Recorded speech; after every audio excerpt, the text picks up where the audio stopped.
Olá, aluno! Vamos concluir nossa primeira disciplina, nossa disciplina de ética.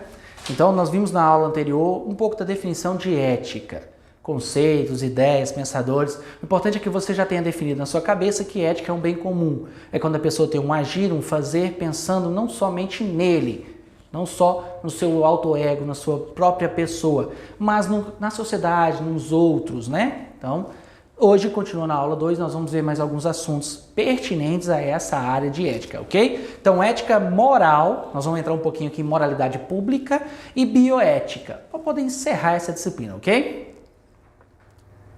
Esse texto nós vamos trabalhar em cima do texto Maquiavel, nós vamos trabalhar um pouquinho Maquiavel, ok? Só que tem alguns autores que, por exemplo, discordam muito das ideias de Maquiavel. Então nós vamos tentar trazer aí um aparato de diversos autores para vocês não ficarem apenas com uma visão. A primeira coisa aqui, de tudo, nós vamos tentar separar o que alguns autores não gostam de fazer, porque dizem que é quase que indissociável, inseparável, ética e moralidade, ou moral, né?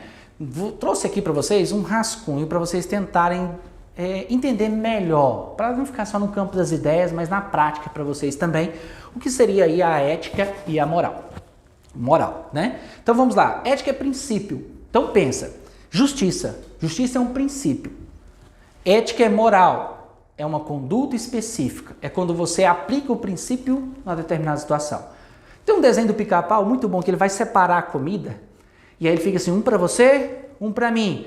2 para você, 1, 2 para mim. 3 para você, 1, 2, 3 para mim. Então presta atenção nesse desenho.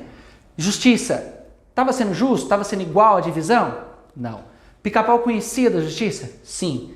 Naquela conduta específica ele aplicou? Não. Então é essa a realidade, tá? Se a gente estava falando de um princípio, a gente estava falando agora de teoria, né, do princípio. A justiça é uma teoria.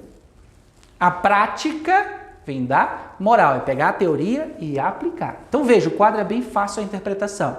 Ética é permanente. Ética nunca vai mudar. Moral é temporal, vai variar com o tempo. Como assim, professor? O princípio da justiça vai mudar? No futuro a justiça vai ser o significado de roubo? Não. Na moral, como é que vai funcionar isso na moral? Com o tempo, algumas coisas podem mudar. Como assim? Algumas coisas que não eram ditas como obrigatório podem ser criados códigos de éticas, de condutas e imposto à sociedade. E ela vai mudar. Ela vai se tornar uma perfeição, um enquadro da sociedade. Então tem os princípios da justiça universal, por exemplo, e ela vai ter a cultural, regional. Assim como aipim, macaxeira, nomes de regiões, a ética e a moral também a gente tem a mesma ideia. Então a ética pode ser cultural. Como assim cultural? Um amigo meu australiano foi numa festa, em Brasília. Quando ele chegou em Brasília, um certo momento, muita cerveja e pouca comida, ele já estava bem alterado. Aí alguém gritou assim, hora da piscina! Ele arrancou a roupa e pulou na piscina. Aí pulou na piscina pelado. Todo mundo se espantou, algumas mulheres faziam assim, né? Enfim, todo mundo ficou assustado. E depois ele me contou a história e falou assim, Douglas, no meu país, completamente natural. Aqui, não. Código de conduta. A sociedade ainda não está apta. A nossa sociedade brasileira ainda não aprova isso. Embora tinha algumas festas aí, festa de cabide, que era algo parecido, né? Vamos lá. Ética é sempre uma reflexão sobre os princípios, valores, justiça, igualdade, aí vai. E a moral vai ser sempre uma ação. Então, moral é quando faz, executa, ok? Algo que você refletiu, que você pensou. Então, eu julgo o pensamento? Não, eu julgo a ação. Como moral e moral, a moral a gente vai ver mais para frente. Daqui a pouquinho, eu julgo a ação, a consequência. E por ela eu posso dizer se você foi ético ou não. Vamos lá, continuando. Moralidade pública. Público, publicidade, externalizado. Né? Então, moralidade pública, ela se subdivide em 3 partes. Moral, imoral e amoral. Como seria isso, professor? Vamos lá.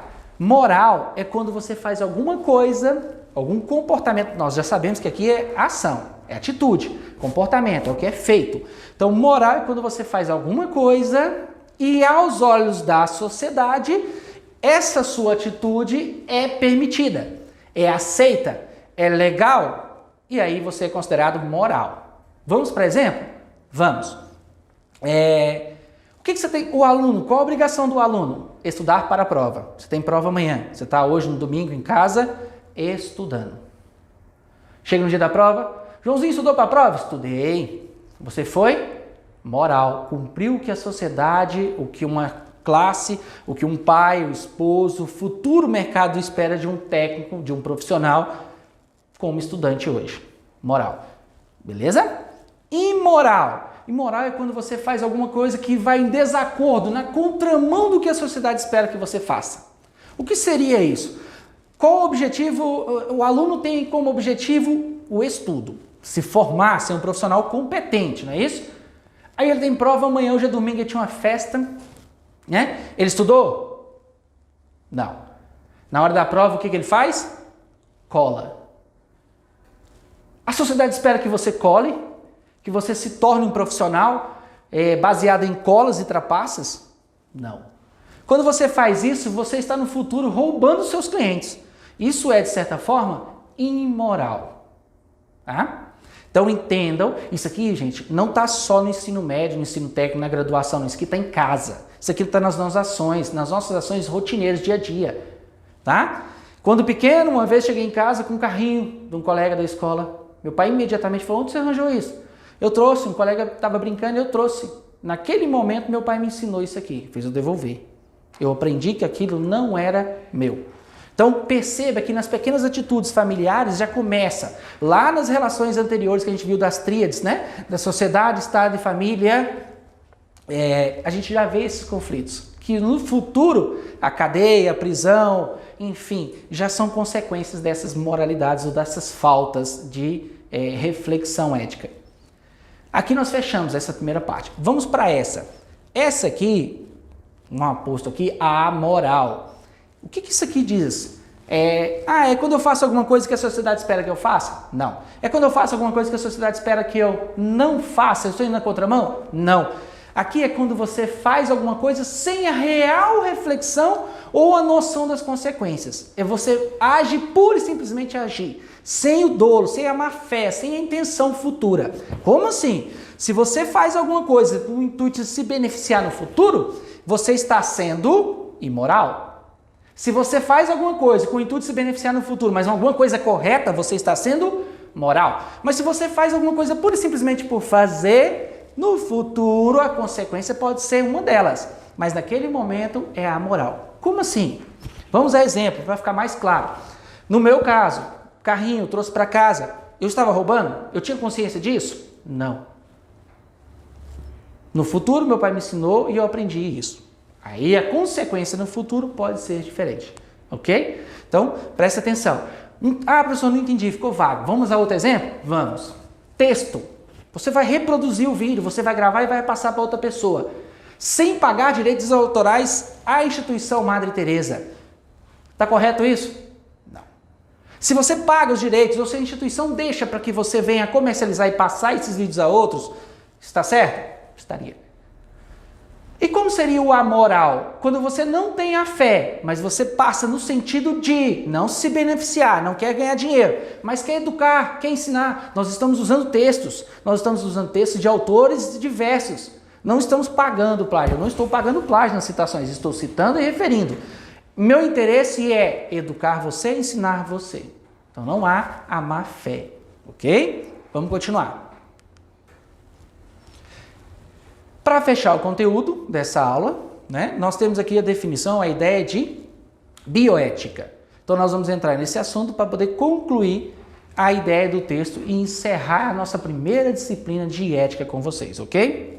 Então, dando sequência ao nosso conteúdo, para a gente encerrar a parte de conceitos, princípios e fundamentos, nós vamos abordar agora, ainda na aula 2, o texto, né, que você vai ter aí na plataforma, você tem acesso. Nós vamos aí falar um pouquinho sobre bioética. Então, ética a gente já sabe, né? Que é um agir, são ações, atitudes que nós temos em prol dos outros, não só de nós, mas do bem, do convívio, da sociedade. Bio nós temos como vida. Então, é uma ética aplicada à vida. Pronto, matamos a palavra, né? A ideia. E aí, nós vamos discutir, porque há diversos autores que conceituam ou datam esse termo bioética em épocas diferentes, digamos assim. Mas tem uma que marcou muito, foi uma das principais, se não a principal. E aí nós vamos trabalhar ela para você entender um pouquinho do que é bioética. Porque você não pode sair do curso de ética sem saber a definição de ética, moral, moralidades, os tipos, né, digamos assim, e a ideia central de bioética. Porque você vai trabalhar, né, você é uma pessoa, um profissional, um cidadão, tem família, e você vai trabalhar com isso na sua vida. Você vai refletir a sua vida sobre isso, ok? Então vamos lá. Definição de bioética. Nós vamos trabalhar esse texto em 3 pontos primordiais. Definição de bioética, o que é, né, para que serve, digamos assim, um cenário do surgimento, quando foi que surgiu os conceitos, as primeiras discussões de bioética. Normalmente tudo na vida profissional tem data, né? Leis têm datas. Então, quando foi que surgiu aí a ideia?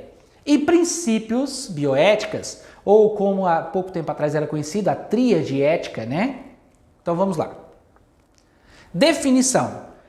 Definição de ética, de bioética, desculpa. É uma ética aplicada aos atos humanos, ações humanas que podem ter consequências irreversíveis. Vamos lá. Exemplo de consequência irreversível. Consequência é o resultado de uma ação, como a gente já viu anteriormente. Irreversível é que ela não pode mudar. Então um exemplo é a morte, por exemplo. A morte. Morreu, tem como ressuscitar? Até hoje não, né? Enfim. Então, é uma análise ética sobre os atos, o comportamento do cidadão, do homem, da pessoa, da mulher, enfim, do ser dominante, sobre alguns atos que podem ter consequências irreversíveis. Uma lesão, né? Uma lesão medular, por exemplo, esse pode ficar tetraplégico, paraplégico, enfim, ou a própria morte. Então, definição de bioética é quando você tem essa reflexão sobre os atos de pessoas que podem envolver outros ser vivos. Pesquisas com outros ser vivos, por exemplo, pode trazer consequências irreversíveis, né? E eu falo ser vivo, tá? Não só homem, ser vivo, animais também. O cenário do surgimento da bioética. Então, as primeiras discussões data um caso ocorrido, conhecido como caso da hemodiálise, né? Na década de 60, salvo engano, mais precisamente 62, no qual data aí como ponto primordial para a maioria dos autores. A partir dali começou-se a discutir mais a ideia, o conceito de bioética. E o que tinha ali mais propriamente dito? Tinha avanços científicos, tecnológicos científicos, a sociedade estava evoluindo, como hoje, constante evolução, né? E de outro lado tinha a implicação dessa evolução na sociedade. Ah, professor, não entendi nada, falou tudo enrolado aí, não entendi.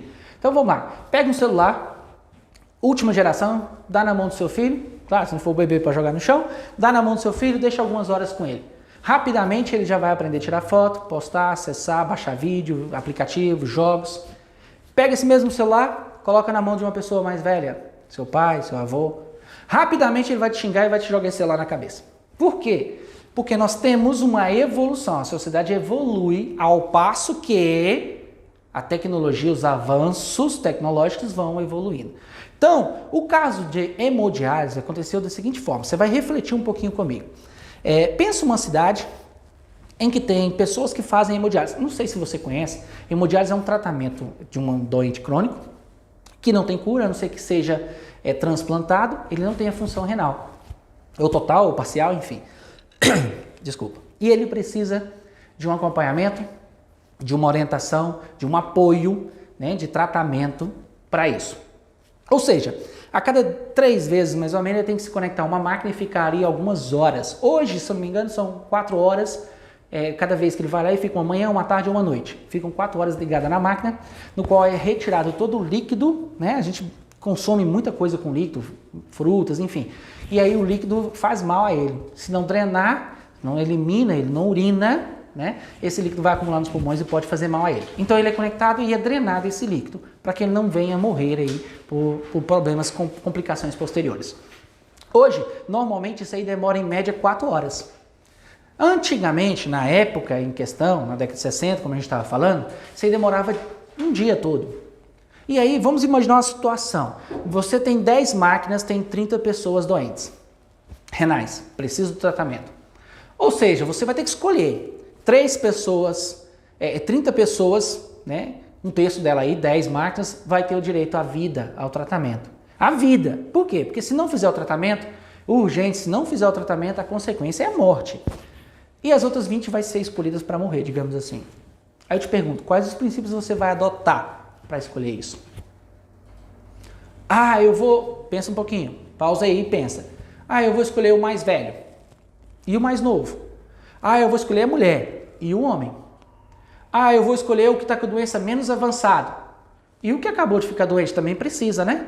Então, olha só, você tem princípios. Eu vou escolher o que tem mais condição financeira. E o pobre? O que não tem, desprovido de condição financeira, de recursos. Porque o SUS fornece isso. O tratamento hoje no governo é gratuito. Pagamos impostos, né? Mas é gratuito, digamos assim. Então, veja, você tem que definir princípios para escolher, para fazer o filtro. Quando isso aconteceu naquela época, eles não conseguiam chegar no consenso. Foi feito reuniões, mais reuniões, encontros para poder tentar definir. Cada um tinha uma opinião, cada um baseava-se em algum princípio para poder definir. Consequência, eles demoraram tanto que começaram a morrer as pessoas. E aí foi preenchendo à medida que eles foram sobrevivendo. Então, olha só, o cenário, avanços tecnológicos, né? A ciência está evoluindo, avançando. E a consequência disso na sociedade, ok? Vamos lá, vamos continuar? Princípios bioéticos. Princípios bioéticos. Para essa conclusão da bioética, o que seria bioética, ela surgiu com esses 3 princípios básicos, basilares ou tríade ética, né? Enfim, um tripé da bioética. Primeiro princípio, nós temos a autonomia. A autonomia é a capacidade que a pessoa tem de decidir sobre sua própria vida. Algumas pessoas têm isso diminuída e outras aumentadas. Eu tive a autonomia de decidir vir gravar o meu vídeo. Tem pessoas, por diversas situações, que podem ter um RN, né? Pode ser um débil, um retardado mentalmente, um oligofrênico ou qualquer outra pessoa, um menor, uma criança, um idoso, idade senil, que ela não tem a sua autonomia total, ela não tem capacidade de escolher a sua vida, de decidir as suas ações. Então, a autonomia é a capacidade que a pessoa tem de escolher, de decidir, baseada na situação em que ela está, que ela se encontra, ela vai decidir o que é melhor para ela, para a sobrevivência daquele indivíduo. Então, pode haver pessoas com autonomia aumentada e diminuída. Beneficência. Beneficência não tem I, tá, gente? Beneficência é a capacidade que a pessoa tem de maximizar. Quando você vai lá no computador e clica naquela bolinha, naquele quadradinho maior, maximiza, amplia, aumenta. Então, é a capacidade que você tem de aumentar as condições positivas para outra pessoa, né? Como seria isso? Você faz um jantar beneficente. O que você espera fazer? Arrecadar cestas básicas para ajudar o pessoal de um enchente, enfim, alguma coisa nesse sentido que venha a necessitar de um apoio. Então, quando você arrecada alimentos, doações para essas pessoas, você está ampliando a condição de sobrevivência dela. Então, você está fazendo algo em prol da beneficência, ampliar, aumentar as chances de sobrevivência. Beleza? Até aqui? Vamos para o terceiro. O que veio ali a da base da bioética quando ela surgiu, né? Digamos assim, a base, o primordial, mas também o responsável por fazer ela ter um declínio de certa forma. Justiça. O que é justiça? Justiça é a capacidade de tratar todo mundo igual. Mas eu te pergunto, as pessoas são iguais? Pensa, exemplo prático, hipotético. Há uma guerra, você tem 2 soldados, foram feridos com um projétil, com munição de um fuzil. Para quem não sabe, é um fuzil, é um tiro que entra uma bolinha e sai um rombo. Então, olha só, um fuzil entra aqui, um tiro de um projétil entra na minha coxa, leva a minha coxa. Se pegar no meu braço, leva meu braço. Então, tem 2 soldados, um levou um tiro de fuzil no braço, o outro levou um tiro de um oficial, uma pistola, uma arma de menor calibre, né? Uma 7,65, 9, enfim, levou um tiro de menor calibre. E esse tiro fez um buraquinho e saiu um buraquinho. Ambos estão sentindo dor? Estão. Te pergunto, aluno, pelo princípio da justiça, qual seria o tratamento apropriado a ser feito aqui? Você tem uma dose de morfina. Para quem não sabe, morfina é aquele produto, aquele líquido, aquele remédio que se dá, que se aplica à pessoa para diminuir a sensação, o desconforto, a dor. Vamos eliminar aqui a parte biológica, ou seja, quando a pessoa sente uma dor, um alto pico que anestesia automaticamente. Como que a gente faria isso? Você iria dividir pelo princípio da justiça, você ia dar a dose inteira, porque ela só vale se for inteira, se for meia não tem efeito. Para a pessoa que perdeu a perna, ou você iria dar para o outro oficial que levou só um tiro de raspão. Pelo princípio da justiça, você iria tratar de uma forma igualitária. Meio a meio. Ah, professor, mas não ia fazer efeito nos dois. Princípio da justiça. E esse princípio foi o dos mais complicados, porque tratar as pessoas de uma forma igual em situações diferentes. Então, aluno, acompanhe comigo. O princípio da justiça nessa situação hipotética em que você iria dividir a dose de morfina, metade para um, o oficial que levou um tiro de raspão, e para o soldado que levou um tiro de maior calibre, perdeu a perna, amputou a perna, digamos assim, qual seria o princípio adotado? Se você falou que pelo princípio da bioética, o princípio da justiça, o mais correto e sensato a ser feito, não digo sensato, o mais correto pelo princípio da justiça seria dividir a dose ao meio. Metade para um, metade a outro. Perfeito, você acertou. Pelo princípio da justiça, dos conceitos bioéticos, seria isso mesmo. Mas, poxa, professor, tá certo isso? Tá ético? Tá sensato? Não, não tá. Você sabe que ao dar meia dose para cada um, o efeito não vai ser o esperado. E você sabe que, pela lógica, aquele que tomou um tiro de maior calibre, nós vamos tirar o aspecto biológico, tá? Da dor que chega e anestesia automaticamente. Enfim, vamos tirar esse aspecto. Então você sabe, pela lógica, aquele que perdeu a perna, a dor dele é uma intensidade maior. A dor, a ideia, tá? A dor, todo mundo sente dor, todo mundo tem dor. A intensidade dela pode ser relativa de a cada biotipo, de cada pessoa, enfim, de experiência, vivências, e aí vai. Então sabemos que aquele que perdeu a perna pode ter uma dor aí um pouco maior do que aquele que levou um tiro de raspão, né? Então, por esse mesmo motivo, você teria que tratar todos iguais, todo ser humano igual, para ser justo. E aí, esse é o motivo no qual a bioética teve um declínio. Por alguns anos, ela teve um declínio e foi muito questionada, porque tinham princípios que nem todos davam uma base, uma sustentabilidade para que isso viesse a melhorar. E aí, a tríade foi desfeita. E surgiu, então, um novo princípio, um quarto princípio, que vigora até hoje. Esse quarto princípio é o princípio da alteridade. Para concluir a disciplina, princípio da alteridade é a capacidade, com L, tá? É a capacidade que você tem de se colocar no lugar do outro. Então eu estou aqui lecionando numa sala, todos vocês assistindo, e está tendo conversinhas paralelas. Eu chamo um de vocês, vem aqui, peço ele para dar uma volta, buscar uma água para mim, e eu peço todos os demais colegas da sala. Quando ele entrar, ele vai tentar dar um recado. E vocês conversem o mais alto possível, o mais possível, não deixe ele fazer passar esse recado. Quando ele entrar na sala, aí vocês começam. Quando vocês fazem isso, ele vai sentir esse princípio na pele. Como assim?